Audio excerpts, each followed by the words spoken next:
The plane hummed softly, a steady vibration running beneath the glossy first-class cabin.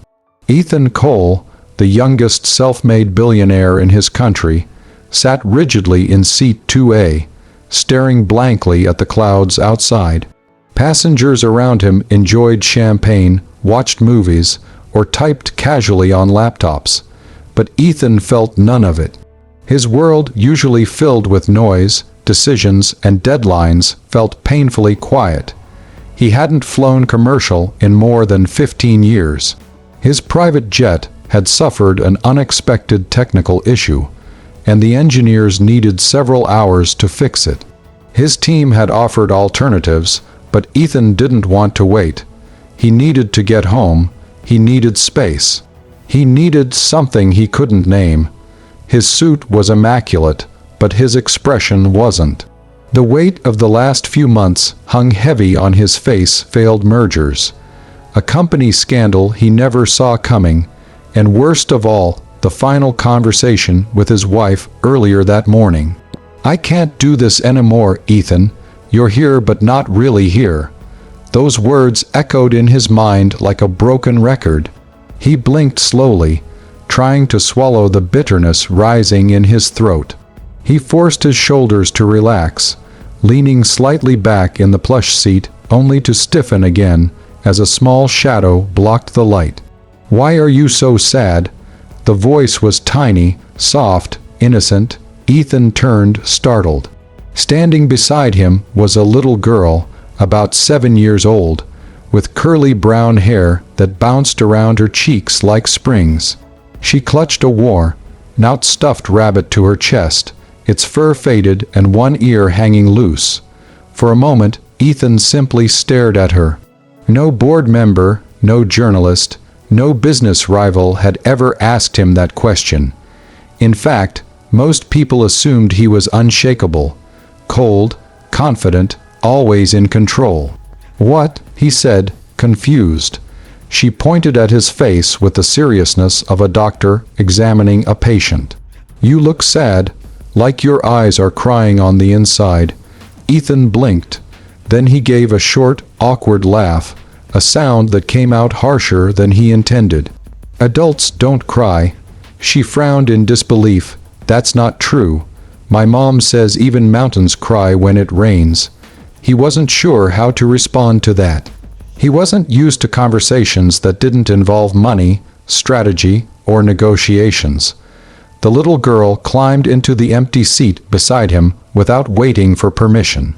"Do you want to sit alone?" he asked, unsure. "No," she said simply. "You look like you need someone to sit with you." The sincerity of her voice, so gentle, so pure, struck something deep inside him. He swallowed hard. "What's your name?" he asked. "Lily," she said proudly. "What's yours?" "Ethan." "Hi, Ethan," she said, as though greeting an old friend. "It's okay if you're sad. Grown-ups forget they're allowed to feel things." Ethan stared at her, stunned. No business partner could read him this well. No therapist had ever broken through his walls so quickly. For the first time in years, he felt the tightness in his chest loosen just a little. And all because a child had noticed the sadness everyone else ignored. Lily settled comfortably into the seat beside Ethan, as if she had known him forever. She placed her stuffed rabbit between them like a tiny guardian keeping watch. Ethan glanced around, expecting a flight attendant to come and retrieve her, but no one seemed concerned. People were busy with their own worlds, unaware that his was quietly unraveling. "So," Lily said, swinging her legs. "Why are you sad?" Ethan exhaled slowly. "It's complicated." She nodded seriously, as if she understood complicated better than most adults. "My mom says everything grown-ups feel is complicated, but complicated doesn't mean bad." Her words carried a softness that made Ethan's throat tighten again. "What about you?" he asked, trying to shift the attention away from himself. "Are you traveling alone?" She shook her head and pointed toward the cabin door where the flight attendants stood. My mom's one of the flight ladies. She said I can sit here if I behave, but I don't like sitting alone. The seats feel too big. Ethan smiled faintly. I guess they do. She leaned closer, lowering her voice. And when someone looks very sad, I think the seat feels even bigger. Ethan stared at her. How could a child see so deeply into him? He cleared his throat. I just lost something important. Did someone take it? She asked, eyes wide with concern. No, he whispered. I think I lost it myself. Lily frowned thoughtfully. My teacher says when we lose something, we should start by remembering when we last felt happy. Because happiness leaves clues. Ethan almost laughed, not because it was funny, but because it felt painfully true. She continued, What made you happy last? Ethan hesitated. His mind drifted to a time when life was different, when mornings didn't begin with meetings and end with exhaustion. When he used to cook breakfast with his wife on Sundays, when he used to arrive home before midnight, when success didn't feel like a cage. I don't remember, he admitted quietly. Lily tapped her chin. Then maybe you need a new happy. My mom says new beginnings are just old endings wearing different clothes. Ethan stared at her in disbelief. You're very wise for a 7-year-old. I watch a lot of cartoons, she said proudly. They teach things adults forget. Her innocence made him smile. A real, gentle smile he didn't recognize on his own face. Lily hugged her stuffed rabbit close. I have a sad day too sometimes. Once, someone said my rabbit was ugly. She paused, eyes glistening. But my mom said he's not ugly, he's loved. Ethan's heart clenched. No one had said something that healing to him in years. You know, Lily said softly, your eyes look tired, not bad. Like you're carrying heavy things alone. You shouldn't. He swallowed, feeling a lump rising in his throat. There's no one to carry them with me. She shook her head. That's not true. There's always someone. Maybe you just stopped looking. Ethan turned slightly, staring at the clouds outside, vast, endless, weightless. He felt something shifting inside him, something he had kept shut for far too long. A child, one random child, was doing what entire boardrooms, therapists, and relationships had failed to do. She was making him feel human again, and he didn't know whether to be grateful or terrified of what it meant. The plane had settled into a peaceful rhythm when a sudden tremor rolled through the cabin. It wasn't violent, just a quick shudder that made a few passengers gasp and grip their armrests. Ethan felt his heart jolt. Before he could steady himself, Lily's small hand slipped into his. It's okay, she said confidently, her fingers warm and steady.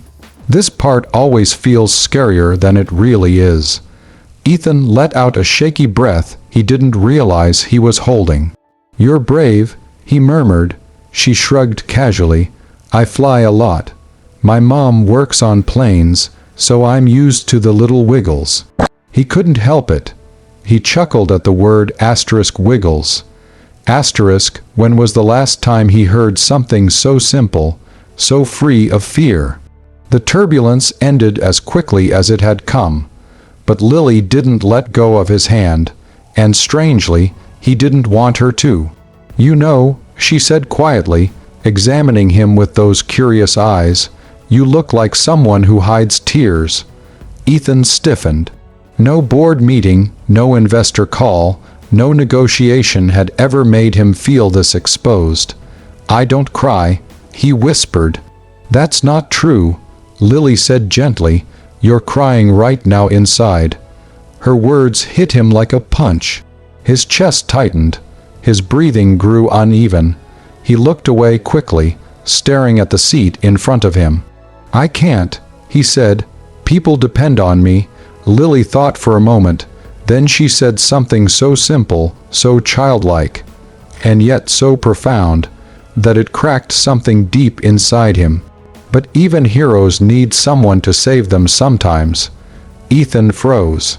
He had spent his whole life being the one who fixed things, the one who stayed strong, who led, who carried burdens without complaint. But hearing a child call him a hero and then tell him he deserved help struck him harder than any failure ever had. His vision blurred. For a moment he tried to fight it. He clenched his jaw, blinked rapidly, swallowed hard. But grief, real, raw, heavy grief, doesn't care about pride. A single tear escaped. Lily didn't gasp, didn't stare, didn't treat it like something dramatic. She simply lifted her sleeve and gently wiped the tear off his cheek. "See," she whispered, "even mountains cry when it rains." Ethan covered his face with one hand as more tears slipped out. Quiet, trembling tears he had buried for years. Lily stayed beside him, silent and patient, holding his hand as though protecting him from the world. No judgment, no questions, just presence. Minutes passed, or maybe it was seconds. Time felt soft, blurred, distant. "You okay?" Lily finally asked. He nodded slowly, wiping his eyes. "I haven't done that in a long time. That's why it felt heavy," she said matter-of-factly. "Crying makes the heart breathe." Ethan let out a shaky laugh. "You're something special, Lily." She smiled wide. "My mom says I'm a little miracle." He looked at her, tiny, innocent, yet stronger than most adults he knew. Yes, a miracle. One that had just broken open the heart of a man who believed he was unbreakable. The plane slowly descended through a blanket of golden clouds, the sun casting warm rays over the cabin. Ethan felt different, lighter, as if the invisible chains he had carried for years had loosened, one link at a time, through the gentle honesty of a child. Lily sat beside him, swinging her legs, humming a soft tune as if nothing extraordinary had happened.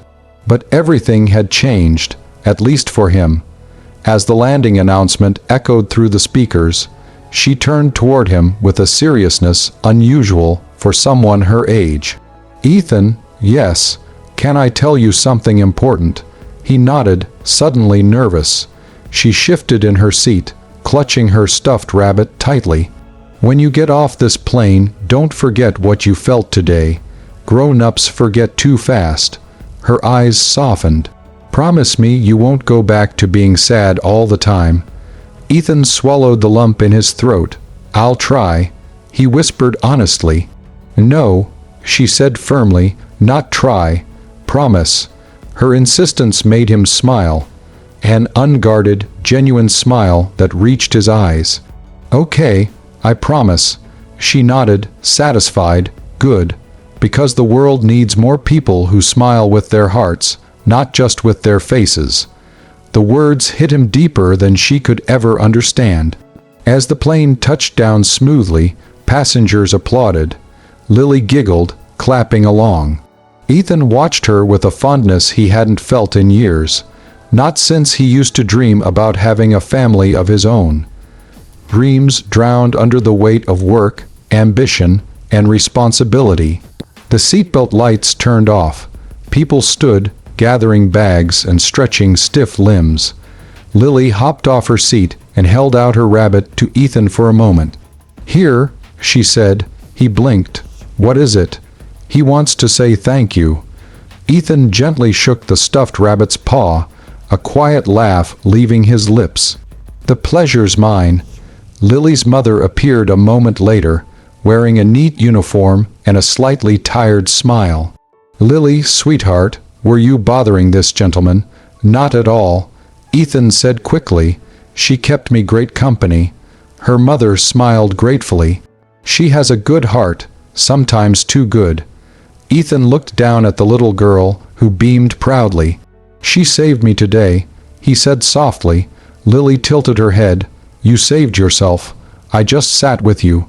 Her mother led her toward the exit, but Lily paused, turned back, and waved enthusiastically. Ethan lifted his hand and waved back, feeling a warmth spread through his chest. As he walked through the airport, the real world waited for him. Calls he had ignored, messages that needed replies, problems demanding solutions. But for once, they didn't feel like mountains. He stopped beside a large window overlooking the runway.